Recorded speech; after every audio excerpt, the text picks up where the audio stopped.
More and more as we are discovering with mental illness or breakdown or depression, anxiety, sense and feelings of failure, subsequent addictions that go with that, we're finding that really what it comes down to is these core needs that we have as human beings. As much as the body, I guess, needs air and water to survive, our human soul needs connection and purpose.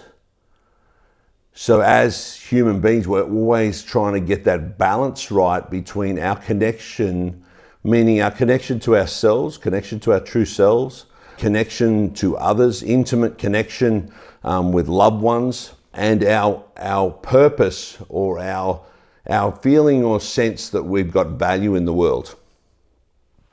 So juggling this sometimes can be a little bit of a mystery, and it can be a little hard.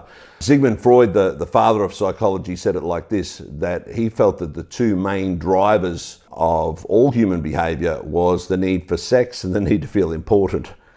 And when you drive really down into that, it is connection and purpose. So we need connection. We need, we're social creatures. We need connection to our mates. We need connection to our children. We need connection to our partner.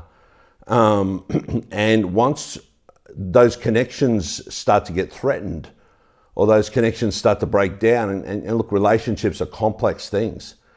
You know, sometimes you'd have to scratch your head and go, really? Are men and women really meant to coexist? Because we're so different. And we generally don't understand what's going on for the other person. And then the communication gets skewed and we're not feeling heard. And you know, then what comes out, and we're just looking at the behaviors and we're going, okay, they, you know, were unfaithful and they cheated on me, or oh, they're an alcoholic and, you know, going out on or they did something else crazy. And what it is your brain is scrambling and trying to find the balance.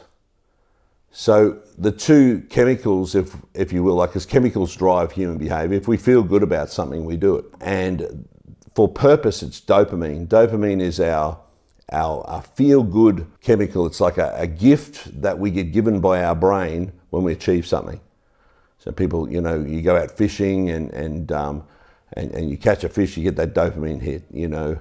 You're a hunter-gatherer, you go out and you catch that live animal, you get the dopamine hit. We're driven by this dopamine, which actually forces us into purpose, and we feel good when we achieve something. The problem is when that dopamine becomes an addiction. And we're driving on dopamine, which is purpose, purpose, purpose, purpose, purpose. And we live in a purpose-driven world. A world where we're socially engineered for purpose more than we are for connection. And so we've got the whole world dictating to us. You know, often you ask people, how you going? And they go, I'm getting there. I mean, getting where? Where are we getting? And as men, we'll drive ourselves to the bone and we'll work all our life and get a big mortgage and get a big house to look after our family and then have a heart attack at the age of 60 and get buried in a little small pine box while our family lives in the big house. It's crazy. I mean, but when we're not balancing that out with connection, and when we talk about connection, the chemical is serotonin and oxytocin. Those chemicals are your feel good, feel loved, feel safe, feel comforted chemicals. They are your well-being chemicals. For example, when serotonin drops down, what do we give people to counteract the depression from the bottoming out of the serotonin? We give them selective serotonin reuptake inhibitors, a big word for antidepressants, right? But it's about lifting up those serotonin levels again. So often we're driving in purpose, purpose, purpose, and our brain will go, oh, we're not getting connection. Often our partners, our wives, they'll be the ones that saying, look, we're not getting connected, because women are a little bit more wired this way than men, where we're like, driven for purpose because we're the providers and everything. Generally speaking, of course, you know, these things are reversed at different times. But then we miss the connection, and then our brain will go, we need serotonin. And then we start on the alcohol, because alcohol substitutes that feeling of connection.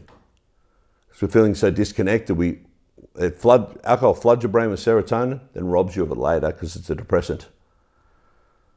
Then, okay, let's get on the cocaine for the dopamine. And so these cycles begin to happen. It's not for everyone, but this is what happens with self-medicating. And then the addiction is the thing that gets all of the attention. Like, for example, let's talk about domestic violence for an example. So we're focused on men and how abusive they can be and domestic violence and everything. What they don't see is the provocation and the button pushing and the gaslighting and the manipulation that goes on before that. And most of all, what the reason for violence in a relationship is I don't feel heard. Most of the time that's what it is. Because when I don't feel heard, I'm going to chuck a tantrum. If you don't listen to me, I'm going to have to get louder so you can listen to me. Then they get louder and you get louder and they get louder. Okay, still not feeling heard, I've got to throw something. And then it escalates and escalates. How am I going to get you to hear me? But the problem is not the violence. The problem is I don't feel heard. And so this breakdown in communication, this stalemate of both parties not feeling heard is where it all comes from. But we look at all of the subsequent issues and we want to crucify men because men are the big people and women. But honestly, I've seen too many times words hurt more than actions. And I mean, I've got a 14-year-old daughter that knows how to push my buttons. She can say the most horrible, horrible things. I don't act on it. But I tell you what, she knows how to hurt me. And I think, women do fight with their words.